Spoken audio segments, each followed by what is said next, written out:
Well, welcome everyone. It's Blair and Jenny here. The Blair and Jenny Show. Blair and Jenny show.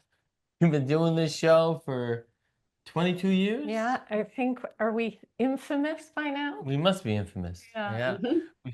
We started at a retreat for NSTU reps about 24 years ago. And I was doing a mindfulness-based stress reduction program for all the reps across Nova Scotia. At Oak Island. Oak Island Inn, and I found my treasure there, and that's Jenny. And we haven't been separate since that day. We've been walking this path. And it's really neat because we're both presenters. Sometimes I think that you've become more of a presenter because the other day We fight for the mic. someone said to me, I was trying to get a hold of you, Blair, and I didn't have a contact for you, so I put your name in, and the only thing that came up was Jenny Kierstead. That's saying to me I'm not presenting enough or something. It means I work harder. Might be that.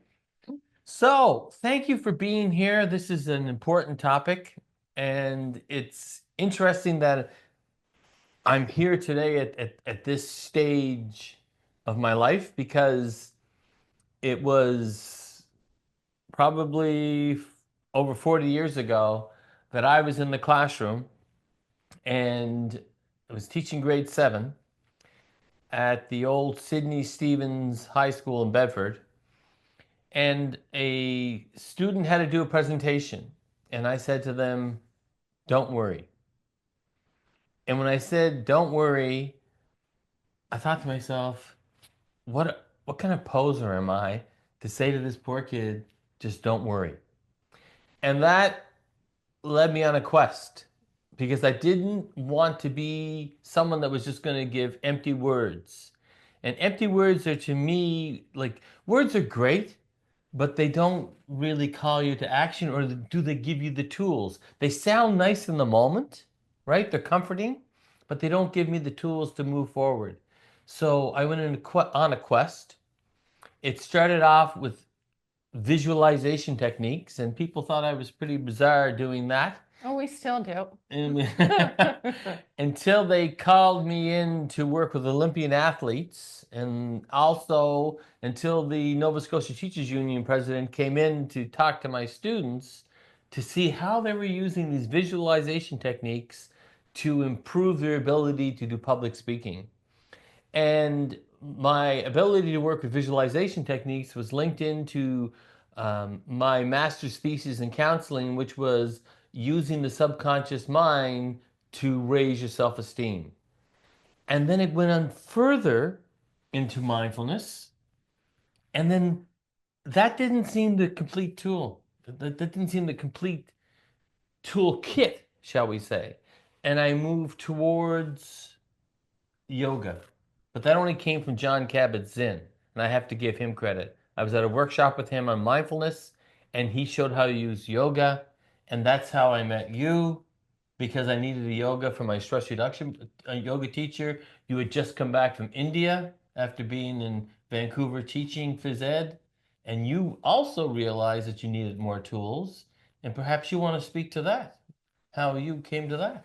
Yeah, I was teaching phys ed at Kitsilano High, and I just realized that the kids needed more support socially and emotionally. So that's when I said goodbye to my permanent position and went in search and have been actually searching ever since. Yes, I would say so, with 10,000 hours of study, numerous certifications, and now you're a therapist in movement, and I'm a therapist in cognitive therapy. So the two of us come together with these teachings. And as you saw in the email that we sent out, you know, unfortunately, we had to put all of these teachings into practice because the pandemic hit, and then the event of April 2020 hit.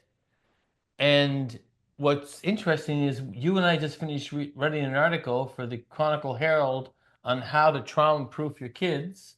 we were planning a conference for teachers across Canada on the first trauma certification, level 1, that we had designed for the Trauma and mindfulness. for the First Nations school board. We wrote it for them, and then we brought it into the public school system and having this conference on it. And then all of a sudden, the universe said, "Okay, use these teachings now." And that's why we're here. We're here, one, to show you that, as I said in the beginning, my father wasn't a very educated man, but he was very educated. He probably had grade 5. And he taught me at a very young age that talk was cheap. And these practices aren't cheap. Right. They are evidence-based. We're the evidence. We're the evidence. We're the evidence, but at the same time, they're evidence-based, and they are studied. So to show that they are effective, and that's the key. And perhaps in North America or parts of North America, we've been a little slow on adapting these practices, right? Or getting back to the practices. And today we're going to introduce you to a few of the practices that we used in our family to help us get over the challenges of life. And they don't stop the challenges of life. Yeah, I was going to say, I'm not sure that I'm over it. No, they don't stop because, we have a daughter at Acadia University, who is a very high achiever, and she's just been diagnosed with trauma-induced OCD from the pandemic and the event of 2020. And she's using all of these techniques. Yeah. Right? If she needed medication, we would never stop her from taking medication, but she's using the mindfulness, the cognitive therapy, and the movement practices to help her go through this. And may I just say and Blair. And Blair. He calls him about a dozen times a day. The key thing when I say the movement practices, I was studying with Gabor Mate a couple of years ago. And it's interesting, he was just starting, after all the years of cognitive therapy, he was just going more into saying that yoga, right, or movement, it doesn't have to be yoga, and we're going to be doing Qigong today. Movement is needed to help our youth and our adults move that energy through the body. Yeah. That's the key thing, to help move it through the body. I remember a teacher that we trained in New Brunswick, and she said, after our practice, she said, "I've been in therapy for 40 years, and today I realized all I ever had to do was move my body." Yeah.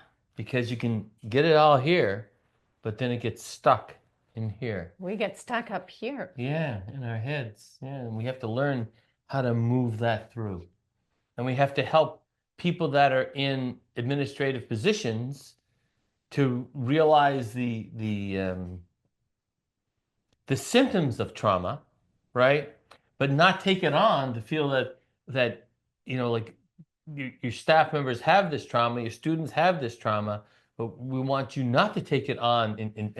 And what do you term that trauma is? Vicarious trauma, right? So you're not bringing it into your own life, but learn the skills that you can be present to help somebody deal with this trauma and help them find the proper people. That's the key thing here, right?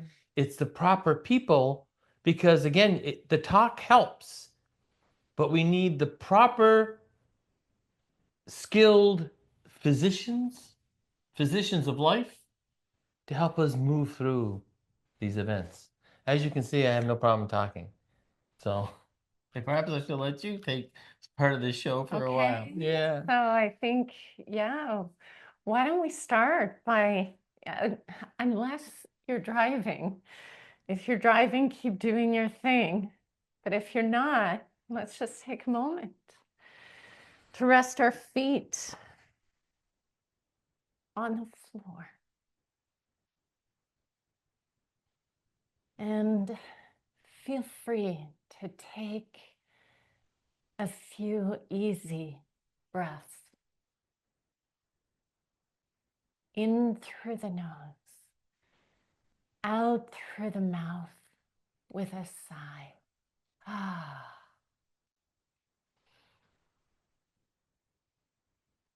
Ah. Do one more. Ah. A vocal or breathy sigh is fine. And just feel your feet or your seat in contact with the earth. And let's take this time to acknowledge the land that we're residing on. We are here in Halifax, residing on Mi'kma'ki, the traditional and unceded territory of the Mi'kmaq. And we give thanks. May the work that we do together lead to a more just, more equitable, and kinder world. Cheers. So let's come to standing. Unless they're driving. Unless you're driving. Thanks for stating the obvious. Yes. Okay.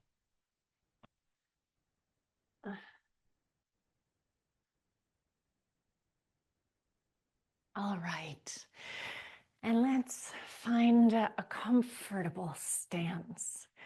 So, in terms of trauma sensitivity, sitting helps to calm our system, and standing helps to activate our system. It helps to activate all of the systems in our body, and it helps to awaken proprioception, our sense of awareness of our body in time and space. And that can be a really good thing for someone who feels dislocated or disconnected from their body. So we're just going to do a gentle movement practice because it just seems better than standing and talking about these principles. Let's feel them. Let's do them together and experience the work firsthand. So let's start by just dropping, pardon my mouth comes close to the mic for a moment. Just drop the head forward. Shoulders drop back and down. Now let's roll the head off to the right. Let's bring the right hand around behind, and the left hand catches the right wrist. Right hand catches the left wrist. And we're just pulling on the left arm with the right hand as the head tips off to the right. So that was a lot of right and lefts. Ultimately, we want to just feel a stretch through one side of the neck. Let's release, and we can hang the head forward and sweep over to the other side. The left hand reaches to catch the right wrist, and the left hand pulls the right wrist down, helping to deepen this stretch through the neck. Let's linger for a few more breaths. Just notice how your body is breathing. Ideally, nostril breathing, But it's fine to exhale through the mouth a few times to help dispel or disperse pent-up tension or stress. Let's inhale, bring the head back to center, release the arms. So jaw, neck, throat, common areas of tension and clenching for people who have suffered trauma or who are experiencing trauma in their lives. So let's take our fingers and just gently tap along the temples. If anyone else is a clencher in their sleep or in waking life, you'll feel this. These muscles tend to be tense throughout the day if we clench. Let's come down below the arm of our glasses and just gently tap on the cheekbone and the jaw. Feel free to let the jaw gape open. I can't do it and talk at the same time, but you go ahead. Just let the jaw gape open and let the tongue release. Let's, with the second knuckles of our fingers, just press into the joint of the jaw. And feel free to massage down toward the chin. Feels so good, doesn't it? Common areas of tension, and just palpate, notice where you need release. Good. Now let's bring the fingers alongside the neck like a kitty cat that's declawed. So we're just gently rubbing down the neck and just notice tension and where your neck needs this. Maybe rubbing over to one side,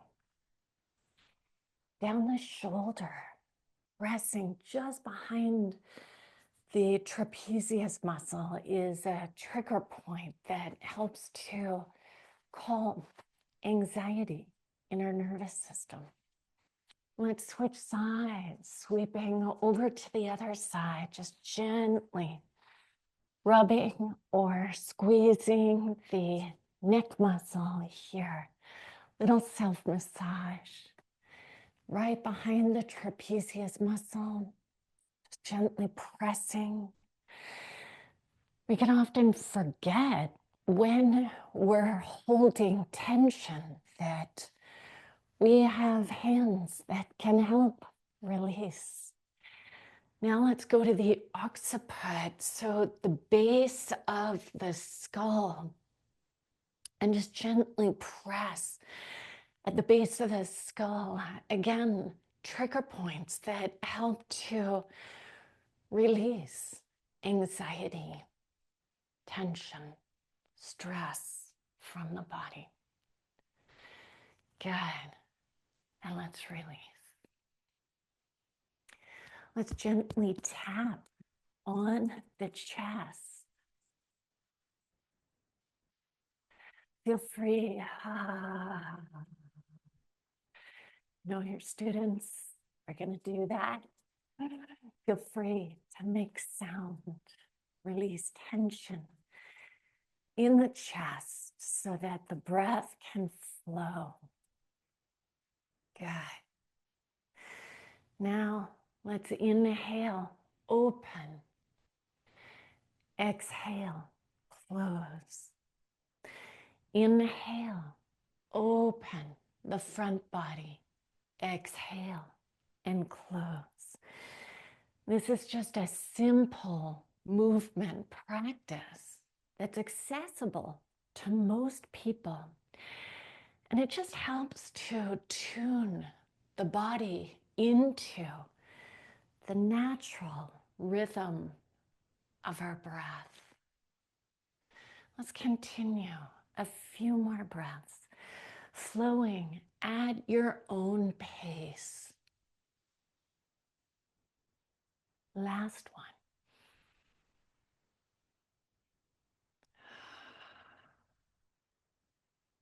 Good.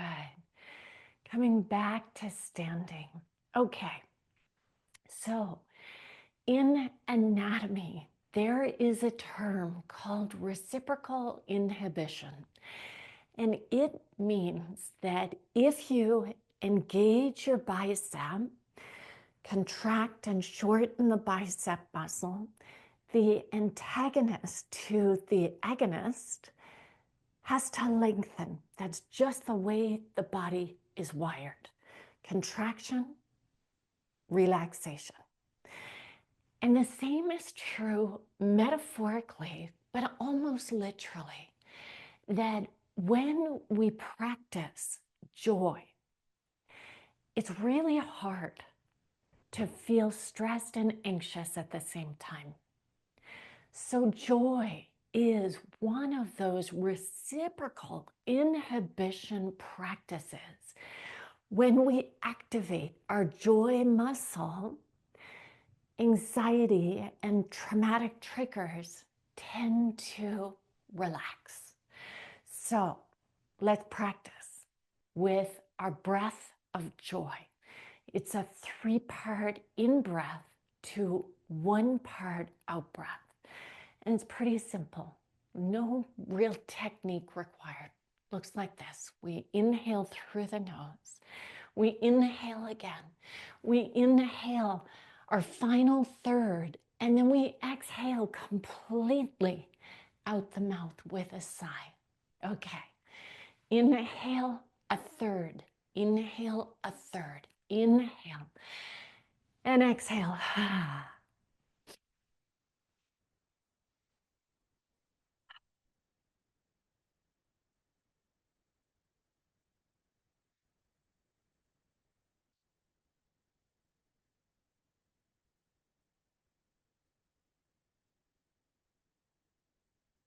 Do a few more and see if we can do them smiling.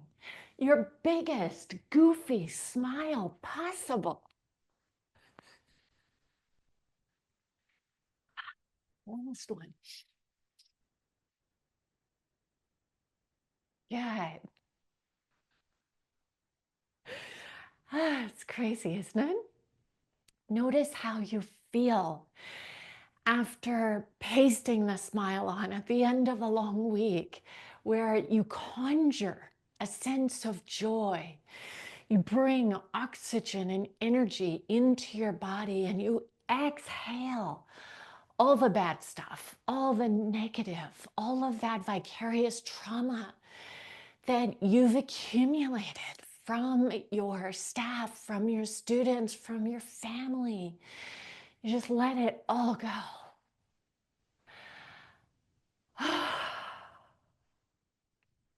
And just check in and notice how you feel. And one of the ways that Dan Siegel encourages us to check in is resting a hand on the heart. Now, some kids aren't in great favor of this, hands on their own body, so maybe it's hovering. If it feels okay, hand hovering over your heart or resting on your heart, and the other hand resting on your belly with full acceptance of your body. Just taking a moment to be with yourself, to be with your breath, and to be with what is in this moment, pushing nothing away, just letting it all be present.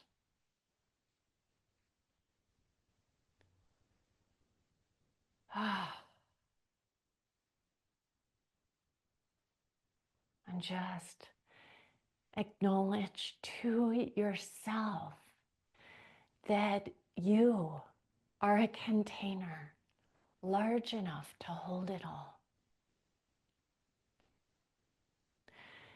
And that which you don't need to carry, you can let go at this time. Just let it evaporate out with the out breath.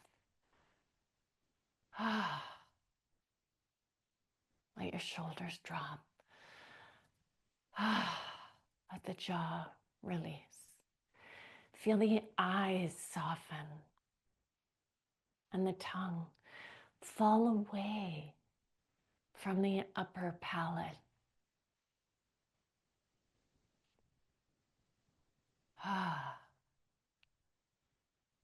Good. Okay, let's circle the hands and change direction. Just bringing life into this body temple. Let's circle the arms. See if you can make the biggest circles possible with the arms, maximizing your range of motion. And this is unique for all of us.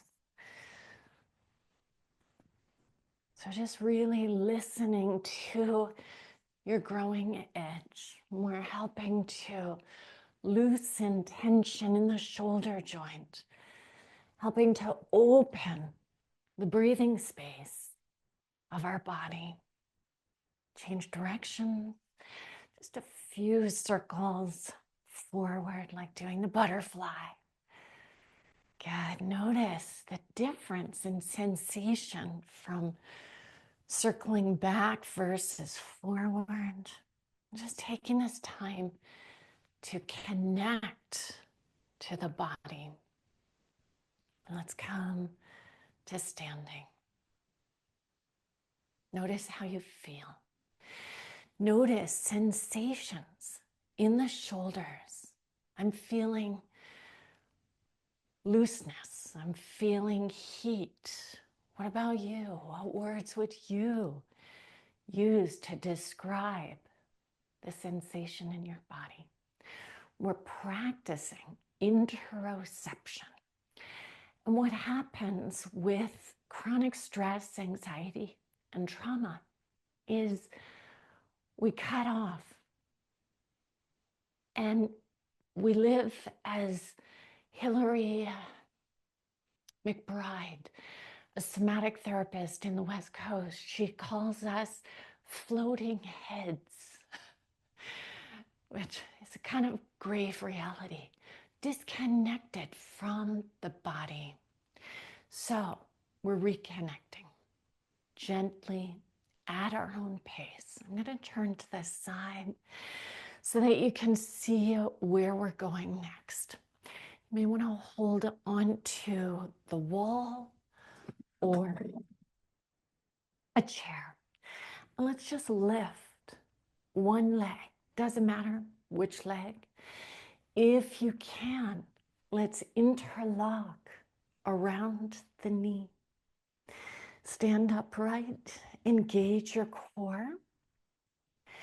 And then from here, if you can, let's send that leg back. Chair in front or not.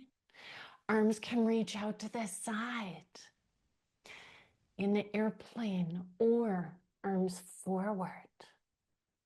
Hands can be on the chair. Let's stay for one more breath. Feel the strength in your back body. And let's slowly rise up. Take a moment to notice how you feel. Notice the differences in the sides of your body. It's brilliant. We're holding these postures for about 5 breaths each. That's it. Okay, switching to the other side. Hands can be on the chair if you can. Let's interlock. I have no idea why I'm wearing gray socks. There it is. Okay, from here, maybe a slight bend in your supporting leg. Let's send the leg back. Hands can be on the backrest of the chair or the seat of a chair. You can extend the arms. Eventually, arms can reach forward. Let's see if we can stay for one more breath. And then inhale. Let's rise up. Come back to standing. Take a moment, balancing on both feet, and just notice how you feel. Feel the strength through your backside. Pardon me. And notice what it's like to have your own back, to feel the strength in your own spinal column. You may feel yourself stand a little taller with a little bit more confidence. This is part of the healing process. Now, from here, let's turn again. Let's step back. Let's zip up our pants up to the navel. Let's drop the tail.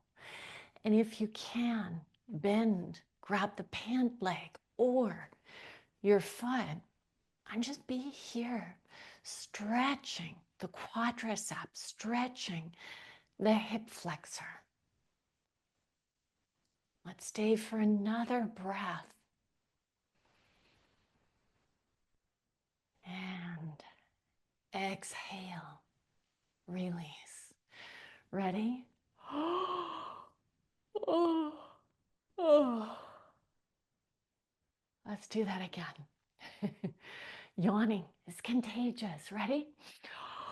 Oh, it's like drawing a rainbow in the sky. Oh, there it is. So good.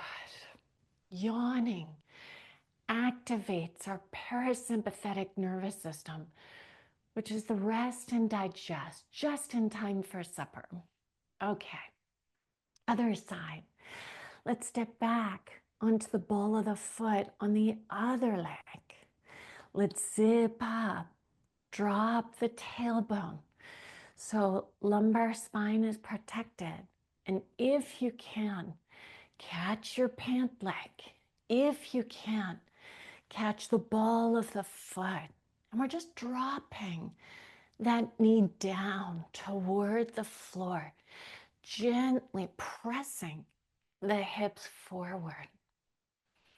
Hopefully feeling that stretch through the front thigh and hip. Let's take a breath here. And exhale, release. Good. Ready? Oh. One more. Inhale. Draw that rainbow. Oh, oh, good. I don't think I've ever yawned so much in front of so many people before. Most people, right, want to cover. But we yawn to help relax the body. You'll notice a release through the jaw, through the neck, through the throat. And what this practice just did is we did the opposite of the fetal position. And this is the instinctive position that the body goes into physically or energetically when we've experienced trauma, when we've seen someone else traumatized, when we're watching the news and feeling that agony of trauma in our own bodies. It may not look like this, but energetically, the muscle of fear in the body is the psoas, the hip flexor. So we just yawned it open. That's the purpose of that practice. Let's use the chair if we need it. Moving on, let's circle our feet or one foot with the toes on the floor in one direction. And then we can switch.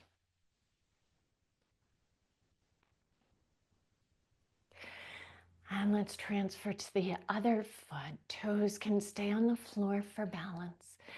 And we're just circling in one direction and then the other. So in our mindfulness in schools manual, one of the physical practices that is included is a practice of grounding. So it's the opposite of being floating heads. It's being embodied, feeling ourselves in our bodies, in time and space, and feeling connected to this beautiful earth. So having circled the ankles, let's feel ourselves in contact with the floor.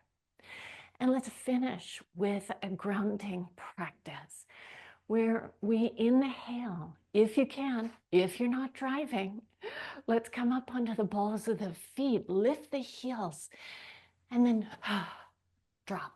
2 more. Inhale, lift just as high as you can. Exhale, drop. 1 more.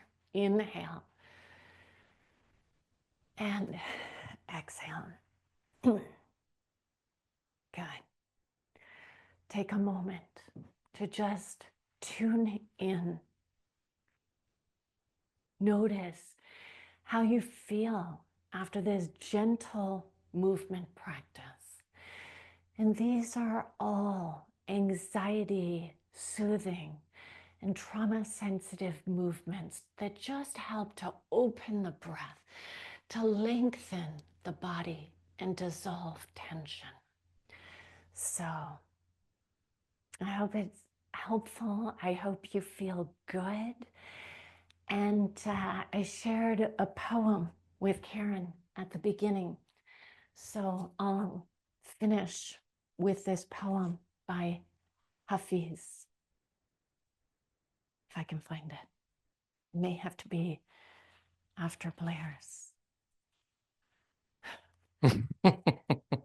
It was dog-eared. I'm not sure what happened. Aha, okay, ready. The happy virus. I caught the happy virus last night. It sounds so different, doesn't it? There, you're back. We missed your poem, Jenny. We got bumped off. Yeah. Sorry about that, everyone. Okay. It was the universe telling Jenny it's time for her to go and let me be here for a few minutes. Okay, I'll just finish. The happy virus. I caught the happy virus last night when I was out singing beneath the stars. It is remarkably contagious. And then the last line, so kiss me. Which is just so fun, isn't it? Let's catch the happy virus. Let's give Blair 5 minutes. Yeah, so it's time for Blair. Thank you all. Hi, everyone. Sorry about the universe bumping us off, but we're back. And I have a very, very important message to give you that I use and talk about a lot in every workshop I do. And a number of years ago, as I was coming towards the end of my teaching career, and I thought I had 3 years left, I had 4 classes of yoga that Jenny had wrote for the Department of Education, and 1 leadership class. It was the best job in the world that anyone could ever have. And every day I would go to school and I would be exhausted. Now, why am I bringing this story up and why am I talking about me being exhausted going to school? Because I went into teaching because it was a hobby to me. And every day was like a hobby to me. And all of a sudden the hobby was over. And you're going to have people come to you and talk to you about the stress and of what's going on in the States and what's happening with Canada and all the different events that are occurring on a continuous basis. And you're going to think, okay, they're thinking about these things a lot, and it's bringing them down, and this is why they're having this trauma. But I started this story about me teaching school, and 32 years of teaching school was a hobby to me, and it was a hobby because I brought these practices into the profession, right? The ones that Jenny was working with you now, the ones that I'm going to teach you today, because when I left the classroom, I had over my door, let it go. So every time I left that classroom, whatever happened in that classroom, my mind was trained to leave it there. And when I brought it back to being into a meal at home when I got home, I would say that does not belong here, right? Because I'm now home. But all of a sudden, none of those practices were working anymore for me. I'm at school, I'm exhausted, I go to the doctor.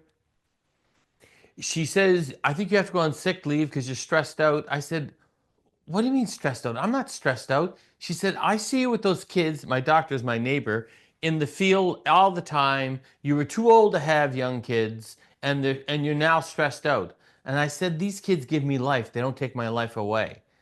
And she said, you're stressed out. That's my diagnosis. So then I go to my naturopathic doctor. And she said to me, have you thought of sleep apnea? Now, why am I bringing this up? Because I go back to my doctor and I say, my naturopathic doctor thinks I have sleep apnea.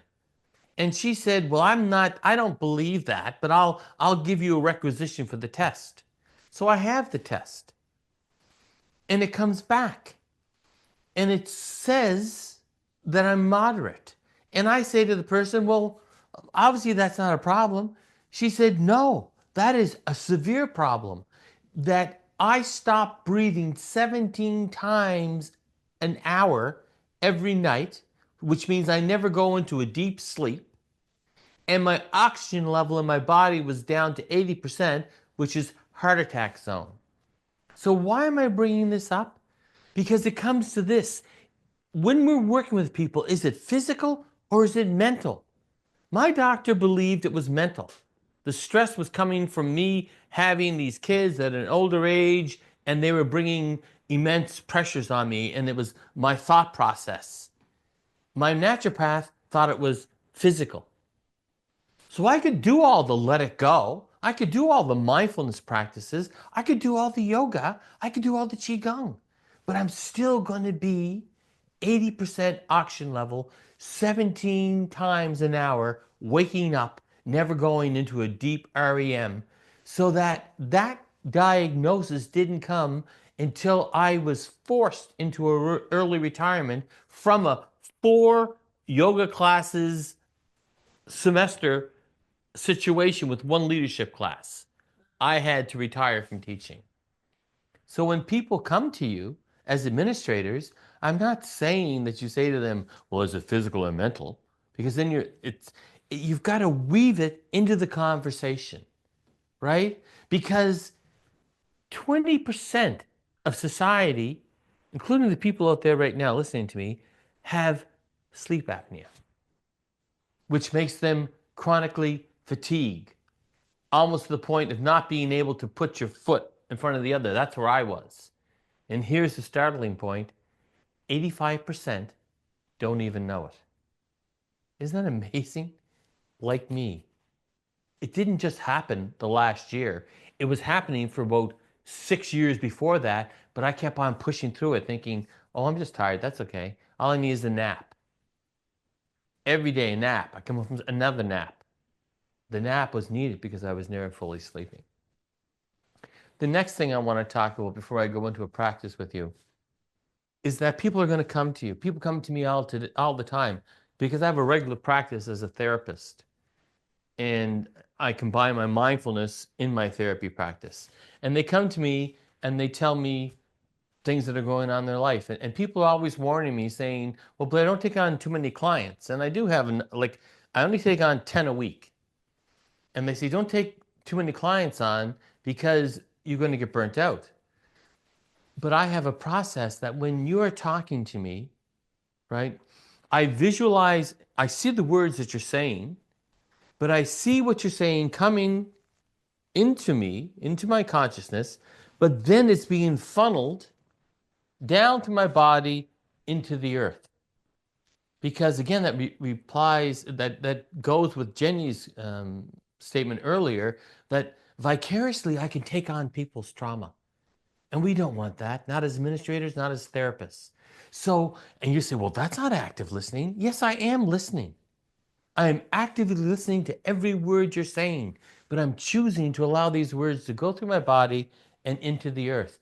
And Tex Marshall added something. He was in our yoga teacher training program many years ago, and I was talking about this, and he said, yes. And the First Nations would say, go into the earth, but let it go somewhere else into the earth where it's never going to touch anybody else again. Isn't that beautiful? So you're letting it go, but you're putting it someplace, these stories that people are telling you, where they will do no harm to any others.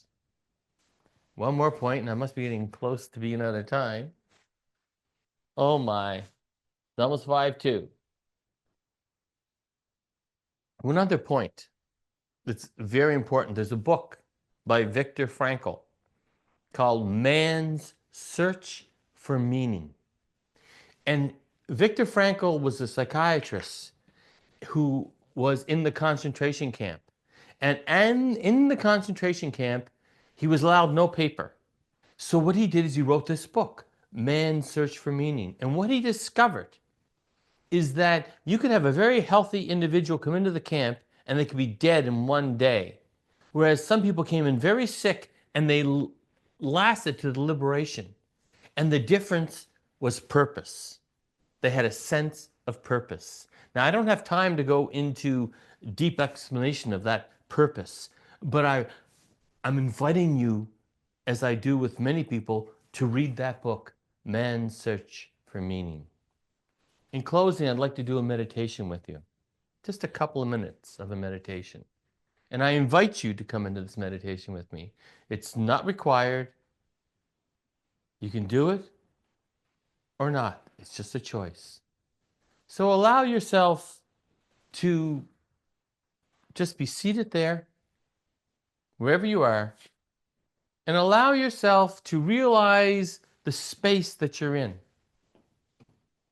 And you may choose while you're in this space to either keep your eyes open or close them.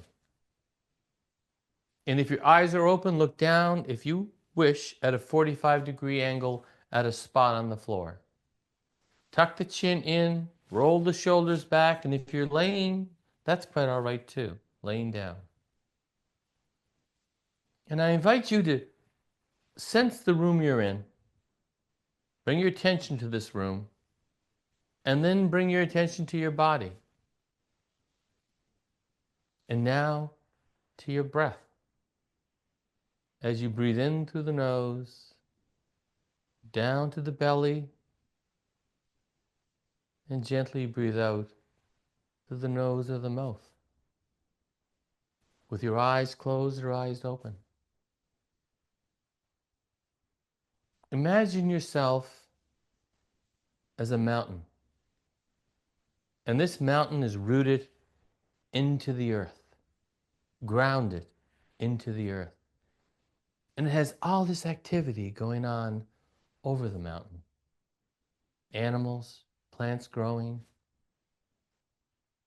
All this activity is occurring around you, the mountain, but you are still rooted into the earth by that granite. And as the days go by, it gets colder and darker. The leaves change color. And yet the mountain remains the same, you the mountain. The activity occurs on the surface, but the mountain remains the same, rooted into the earth, into the granite, sturdy. And it gets colder, and the winds pick up, and it blows the leaves off the trees. And yet the mountain remains the same. And then a snowflake appears. First, just a few, and then the storms start to come. One storm after another, and yet you, the mountain, remain the same, rooted, grounded into the earth. It's all on the surface. You are the witness of every event happening. And then it starts to get warmer again, and the days longer, and the snow recedes, and the water starts trickling down the mountain, taking some rocks, taking some soil down the mountain, changing the surface slightly, but you remain the same, rooted into the earth, grounded by the granite. And in any day, in any moment, in any minute, all the seasons pass by you, and yet you still remain the same, always grounded, rooted into the earth. Coming back to me in this place and this time. You are here, you are now. That is the mountain meditation. It's in the Yoga 11 manual. I share it with you because the storms come all the time. And we tend to take the storms into the body. And that visualization, kids can work with that a lot because I see myself as that mountain. And I am rooted into this earth. And all of that is just activity. And what mindfulness teaches us is to witness it. Does that mean that we don't interact with it? Yeah, we do. But we'd rather react to it than from it. And that's a very important distinguished feature that you need to understand. Be able to see it, but don't become it. This was a lot for an hour workshop. Mm-hmm. The trauma mindfulness program level 1 certification is 2 days. So we just gave you a little taste. Yeah. Right? And I hope that you glean something from these teachings. And I thank you for being here with us today. Remember to spread the happiness virus. Go kiss and hug someone you love. And there's the book. I think it comes out backwards when you do that. Right. That's right. Man's Search for Meaning by Viktor Frankl. There's two different Two different translations. Pick up a copy. I'm sure you'll get a lot of great teachings from it. Well, Thank Blair, you, everyone out there. Blair, I have to close with Lori left me a note that her aunt uses carnation milk on her cereal, which I can't picture it all, but I'm glad that she enjoys it. But thank you very much. Thank you from PSANS. Thank you from our members. For those that are online right now, we're looking at having Blair and Jenny join us at our conference in October, and there'll be more come out about that. But we are thrilled to have you. It was a great hour. Thank you very much. Totally enjoyed listening to both of you, and the movement was wonderful, Jenny. Very different from most of our webinars, so we appreciate that. So thank you. Does anybody have any questions before we close? I'm going to stop the recording right now.